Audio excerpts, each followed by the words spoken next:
Hello everyone, I am सुगम। Welcome back. तो कैसे हो आप सब? आई होप आप सब अच्छे होंगे।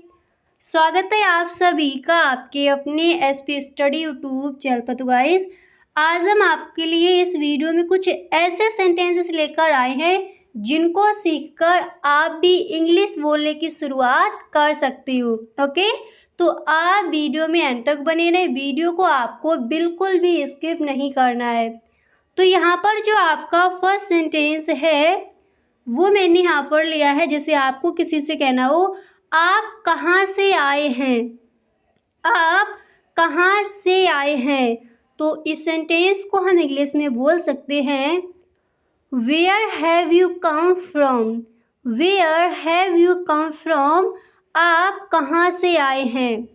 ओके, इंग्लिश में इसको बोला जाएगा where have you come from. Where have you come from. Clear? इस तरह से हम इस सेंटेंस को इंग्लिश में कहेंगे। तो आप कहाँ से आए हैं, where have you come from. और अगर आपको इस तरह से कहना हो, आप कहाँ से हैं, आप कहाँ से हैं, तो इस सेंटेंस को हम इंग्लिश में कहेंगे वेयर आर यू फ्रॉम। अगर आपको बोला है आप कहाँ से आए हैं, तब हम इसको इंग्लिश में कहेंगे where have you come from. आप कहाँ से हैं, तब हम इसको इंग्लिश में बोलेंगे where are you from. Where are you from, आप कहाँ से हैं। देन आपको कहना हो आप कहाँ के रहने वाले हैं। इस तरह से अगर आपको पूछना है किसी से, तो इसको हम इंग्लिश में कहेंगे which place do you belong to. Which place do you belongs to, आप कहाँ के रहने वाले हैं, आप कहाँ से बिलोंग करते हैं। क्लियर? इस तरह से। तो आप कहाँ से आए हैं, फटाफट से बोलिए, इसको हम इंग्लिश में क्या कहेंगे। इस सेंटेंस को इंग्लिश में बोला जाएगा where have you come from. आप कहाँ से आए हैं, where have you come from. आप कहाँ से हैं, वेयर आर यू फ्रॉम। आपको कहना है आप कहाँ के रहने वाले हैं, तो इसको हम इंग्लिश में कहेंगे which place do you belongs to. Which place do you belongs to, आप कहाँ के रहने वाले हैं। क्लियर? इस तरह से हम इस सेंटेंस को, इस तरह से इन सेंटेंसेस को इंग्लिश में बोला जाएगा।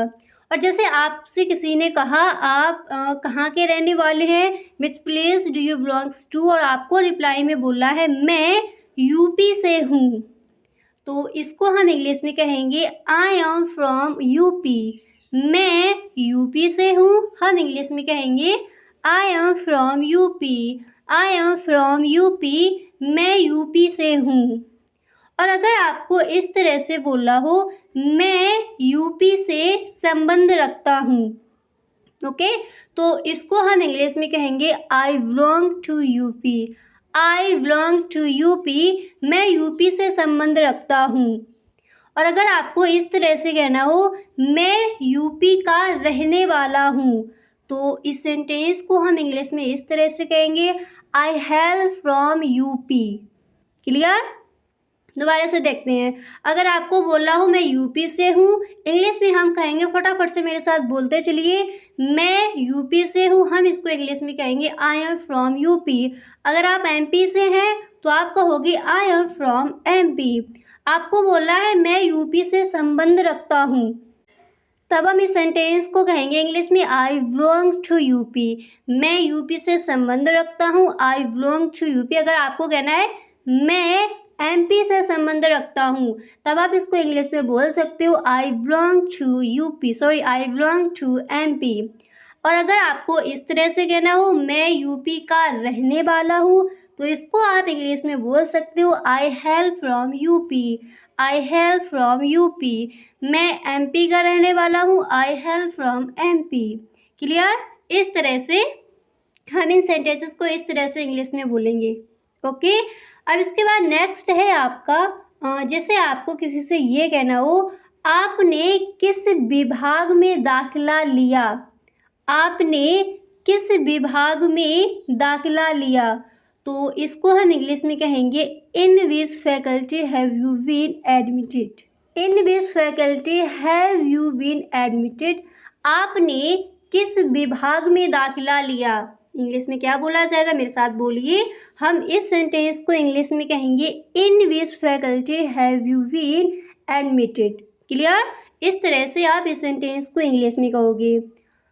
अब इसी तरह जो आपका अगला सेंटेंस है वो मैंने यहाँ पर लिया है। जैसे आपको ये कहना हो, मैंने आर्ट्स कला में प्रवेश लिया है। मैंने आर्ट्स कला में प्रवेश लिया है। अक्सर इस सेंटेंस को हम बोलते हैं, तो इसको आप इंग्लिश में कहोगे I have been admitted to humanities. I have been admitted to humanities. मैंने आर्ट्स कला में प्रवेश लिया है। क्लियर? इस तरह से आप इस सेंटेंस को इंग्लिश में कहोगे। अब इसके बाद जो आपका नेक्स्ट है वो मैंने यहाँ पर लिया है। जैसे आपको ये कहना हो, आपने कला वर्ग को क्यों चुना। अक्सर इस सेंटेंस को हम कई सारे लोगों के साथ बोलते हैं। आपने कला वर्ग को क्यों चुना। इस तरह से अगर आपको किसी से कहना है तो इसको आप इंग्लिश में बोल सकते हो, why did you opt for humanities. Why did you opt for humanities. आपने कला वर्ग को क्यों चुना। क्लियर?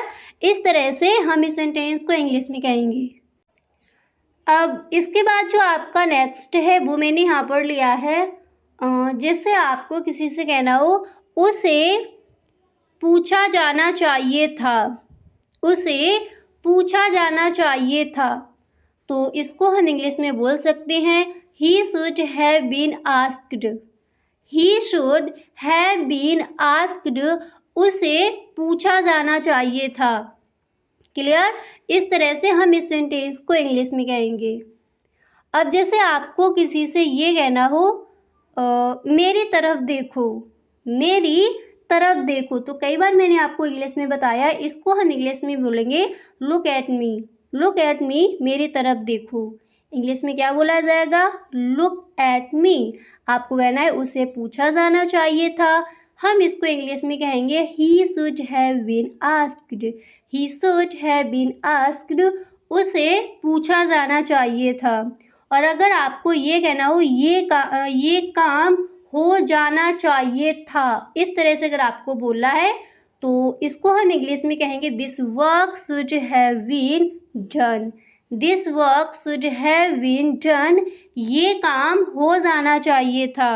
इंग्लिश में क्या बोला जाएगा, this work should have been done. Clear? इस तरह से हम इस सेंटेंस को इंग्लिश में बोलेंगे। मेरी तरफ देखो, क्या कहोगे इंग्लिश में, लुक एट मी। उसे पूछा जाना चाहिए था, he should have been asked. Clear?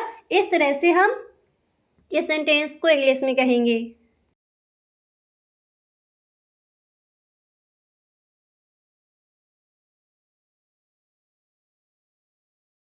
हो, इस तरह से अगर आपको बोलना है, आप काम से घर कब आते हो, तो इस सेंटेंस को आप इंग्लिश में कहोगे when do you come home from work.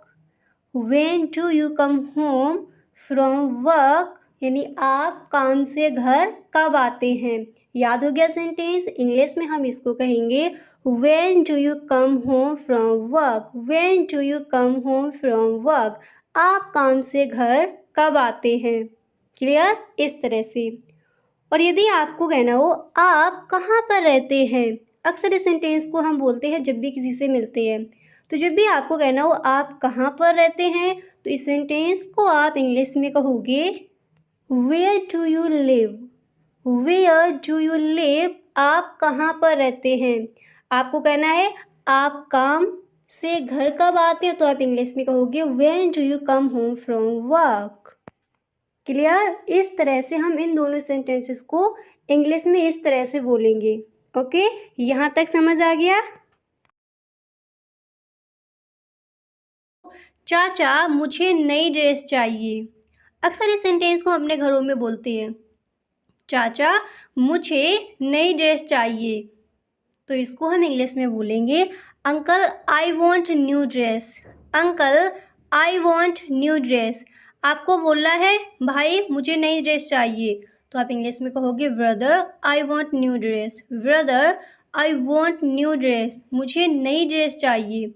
अब जिससे भी आपको कहना है तो वो यहाँ पर आप अपना ऐड कर सकती हो। आपको बोलना है मम्मी मुझे नई ड्रेस चाहिए, तो इंग्लिश में आप कहोगे mom I want new dress. यानी जिससे भी आपको कहना है उनको आप रख सकती हो। मुझे नई ड्रेस चाहिए तो इंग्लिश में बोला जाएगा I want new dress, I want new dress. Clear? अगला सेंटेंस देखते हैं। नेक्स्ट है आपका, जैसे आपको कहना हो देखो कौन आया है, देखो कौन आया है, तो इसको हम इंग्लिश में कहेंगे look who is come, look who is come. या फिर आप बोल सकते हो look who is come, look who is come. देखो कौन आया है, लुक हु इज कम, या फिर look who is come. Okay, इस तरह से याद हो गया। चाचा मुझे नई ड्रेस चाहिए, uncle I want new dress. देखो कौन आया है, इंग्लिश में हम कहेंगे लुक हु इज कम। अगर आपको इस तरह से कहना है ये तो राधा आई है, ये तो राधा आई है, तो हम इंग्लिश में कहेंगे Radha has come, Radha has come, तो राधा आई है। ओके, इस तरह से। अगला सेंटेंस देखते हैं। तो नेक्स्ट मैंने यहाँ पर लिया है, जैसे आपको कहना है मुझे माफ़ कर दो, मुझे माफ़ कर दो। आप इंग्लिश में कहोगे please forgive me, please forgive me, मुझे माफ़ कर दो। इंग्लिश में क्या बोला जाएगा? Please forgive me. क्लियर?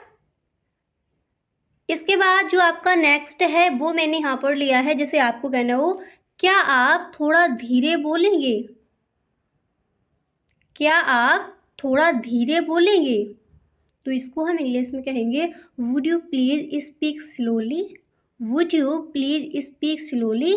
क्या आप थोड़ा धीरे बोलेंगे। जब भी आपको इस तरह से किसी से कहना हो कि आप थोड़ा धीरे बोलेंगे तो हम इंग्लिश में कहेंगे would you please speak slowly. आपको कहना है कि आप थोड़ा ज़ोर से बोलेंगे तो इसको आप इंग्लिश में कहोगे would you please speak loudly. आपको कहना हो क्या आप थोड़ा ऊंचा बोलेंगे तो इसको हम इंग्लिश में कहेंगे would you please speak allowed. इस तरह से। क्लियर? अगला सेंटेंस देखते हैं। तो जो आपका अगला सेंटेंस है वो मैंने यहाँ पर लिया है, जैसे आपको कहना है मुझे रात भर नींद क्यों नहीं आई, मुझे रात भर नींद क्यों नहीं आई, तो इसको हम इंग्लिश में कहेंगे why couldn't sleep all night, why couldn't sleep all night. मुझे रात भर नींद क्यों नहीं आई।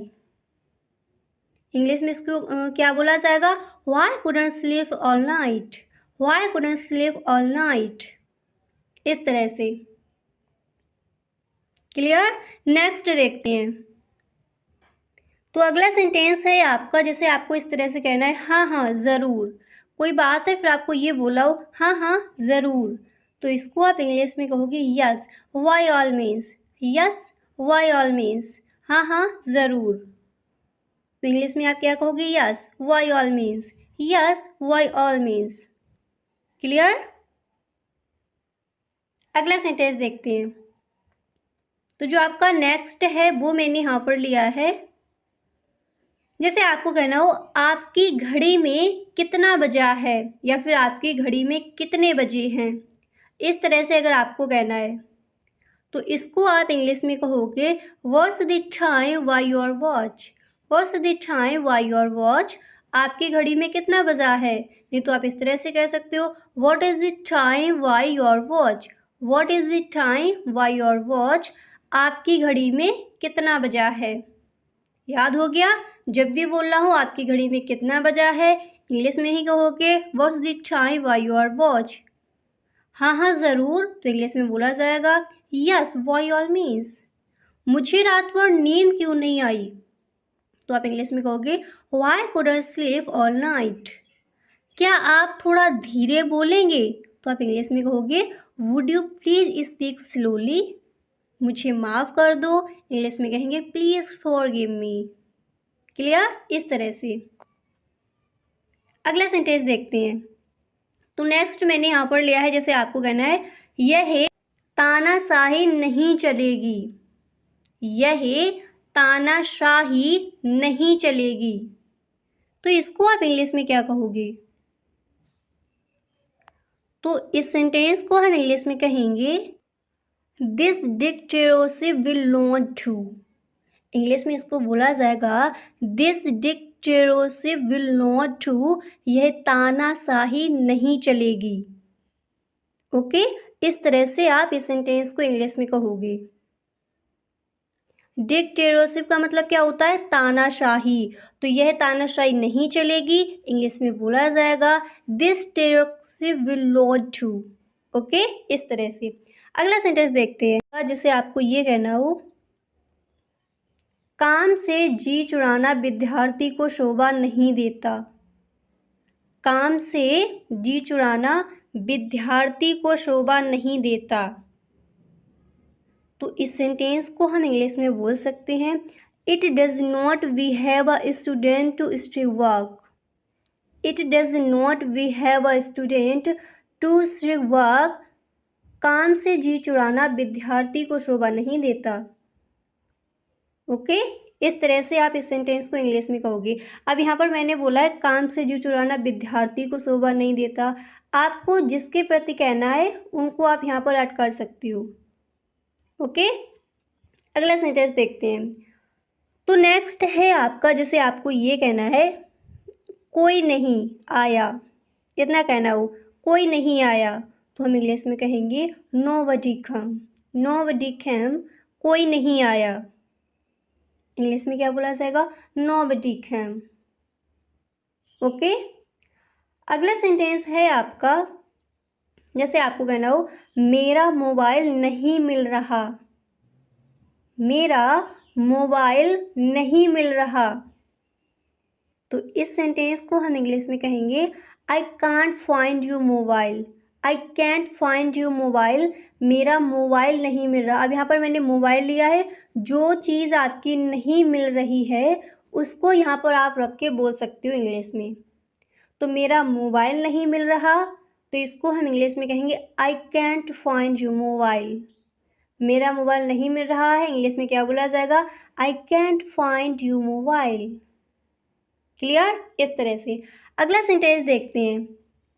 तो नेक्स्ट मैंने यहाँ पर लिया है, जैसे आपको कहना हो इशारा मत करो। इशारा मत करो, तो इसको आप इंग्लिश में क्या कहोगे?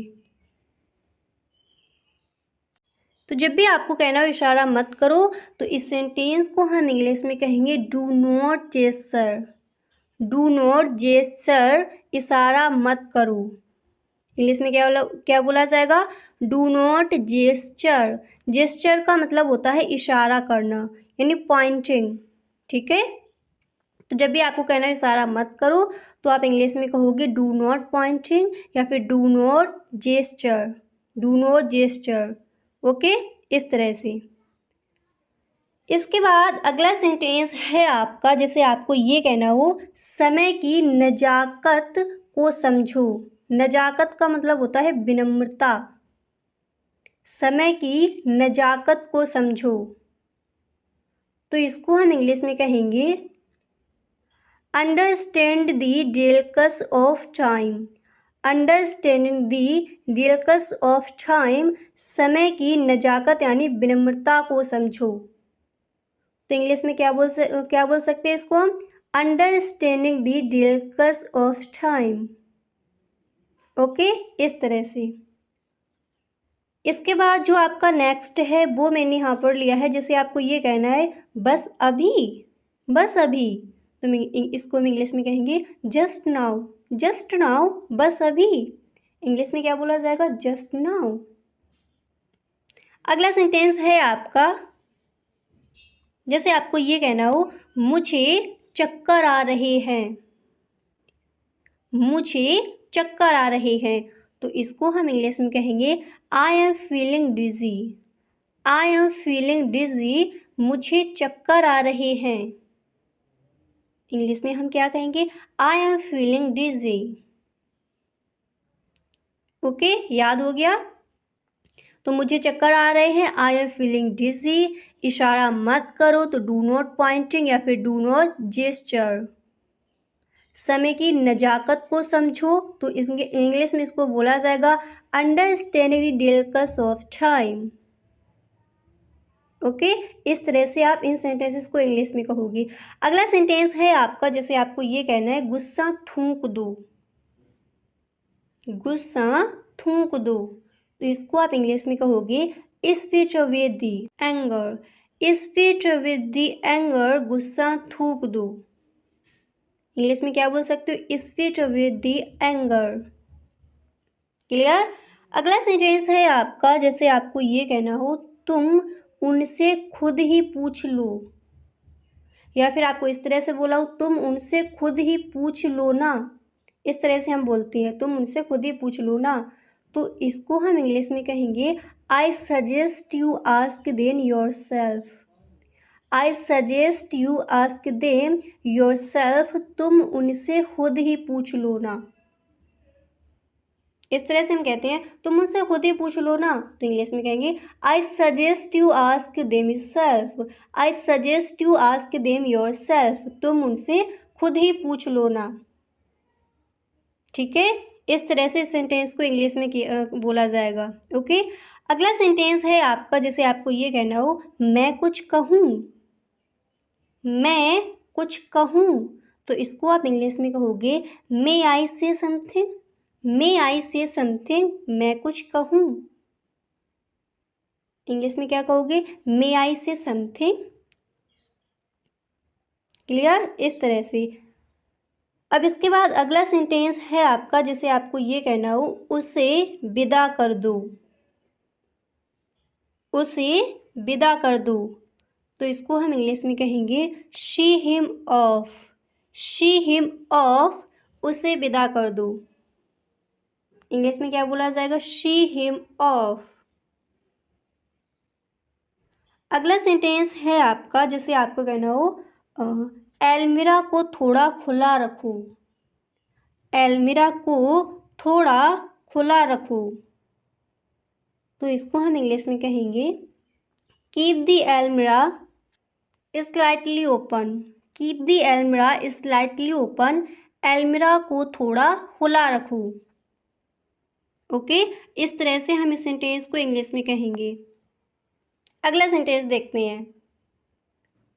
तो नेक्स्ट मैंने यहाँ पर लिया है, देखिए जैसे आपको बोला हो पानी के लिए हाहाकार मचा हुआ था।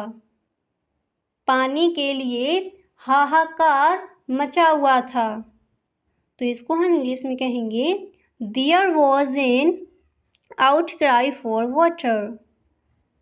There was an outcry for water, पानी के लिए हाहाकार मचा हुआ था। एक बार मेरे साथ आप बोलिए, इसको हम इंग्लिश में क्या कहेंगे? इंग्लिश में इसको बोला जाएगा there was an outcry of water. There was an outcry for water. देखिए हर सेंटेंस को आप मेरे साथ बोलते चलिए, 2 या फिर 3 बार हर सेंटेंस को मैं बोलती हूँ तो मेरे साथ बोलते चलिए। जब भी आपको कहना हो पानी के लिए हाहाकार मचा हुआ है, मेरे साथ बोलिए। इंग्लिश में कहोगे there was an outcry for water. एलमीरा को थोड़ा खुला रखो, इंग्लिश में क्या कहेंगे आप बताइए? इंग्लिश में बोला जाएगा keep the almirah slightly open. Okay, इस तरह से इन सेंटेंसेस को हम इंग्लिश में कहेंगे। इसी तरह अगला सेंटेंस है आपका, जैसे आपको कहना हो आपका भाई कहाँ काम करता है, बताओ मुझे। आपका भाई कहाँ काम करता है, बताओ मुझे। तो इसको हम इंग्लिश में बोल सकते हैं tell me where does your brother work. Tell me where does your brother work, आपका भाई कहाँ काम करता है, बताओ मुझे। इस तरह से हम इस सेंटेंस को इंग्लिश में कहेंगे। अब देखिए जैसे मैंने कहा आपका भाई, आपको ये कहना हो आपके पिताजी कहाँ काम करते हैं, सिर्फ आपको इतना बोलना है, तो इंग्लिश में आप कहोगे where does your father work. Where does your father work, आपको ये कहना हो बताओ मुझे आपके सिस्टर कहाँ काम करती हैं, तो इस सेंटेंस को हम इंग्लिश में कहेंगे tell me where does your sister work. Where does your sister work, बताओ मुझे आपकी सिस्टर कहाँ काम करती हैं। आपको ये कहना हो आपकी माताजी कहाँ काम करती हैं, तो इस सेंटेंस को आप इंग्लिश में क्या कहोगे, मेरे साथ बोलिए। इंग्लिश में इसको बोला जाएगा where does your mom work. Where does your mother work या फिर where does your mom work, आपकी माँ कहाँ काम करती हैं।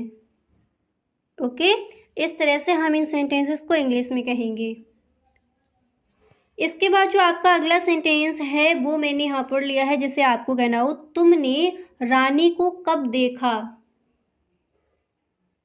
तुमने रानी को कब देखा, तो इसको हम इंग्लिश में बोल सकते हैं when did you see Rani. When did you see Rani, तुमने रानी को कब देखा। और अगर आपको इस तरह से कहना हो तुमने सोनी को कब देखा, तो आप इंग्लिश में कहोगे व्हेन डिड यू सी सोनी। तुमने कशिश को कब देखा, तो इंग्लिश में बोला जाएगा व्हेन डिड यू सी कशिश। तुमने बबीता को कब देखा, व्हेन डिड यू सी बबीता। यानी जिसका भी आपको नेम लेना है, जिसके बारे में भी कहना है तुमने उसको कब देखा, तो उनका नेम यहाँ पर आप अपना ऐड कर सकते हो। इंग्लिश में आप इसी तरह से कहोगे व्हेन डिड यू सी। आपने मोहन को कब देखा, तो आप इंग्लिश में कहोगे when did you see Mohan. आपने राम को कब देखा, when did you see Ram. Clear, इस तरह से। अगला सेंटेंस है आपका रोगी को किसने अच्छा किया। रोगी को किसने अच्छा किया, तो इसको हम इंग्लिश में कहेंगे who cured the patient. Who cured the patient, रोगी को किसने अच्छा किया। देखिए क्यूर्ड का मतलब होता है ठीक करना, तो जैसे आपको कहना हो रोगी को किसने ठीक किया, तब भी आप यही कहोगे who cured patient, who cured the patient, इस तरह से। क्लियर, यहाँ तक क्लियर हो गया। अगला सेंटेंस देखते हैं। जो आपका नेक्स्ट है वो मैंने यहाँ पर लिया है। देखिए जैसे आपको इस तरह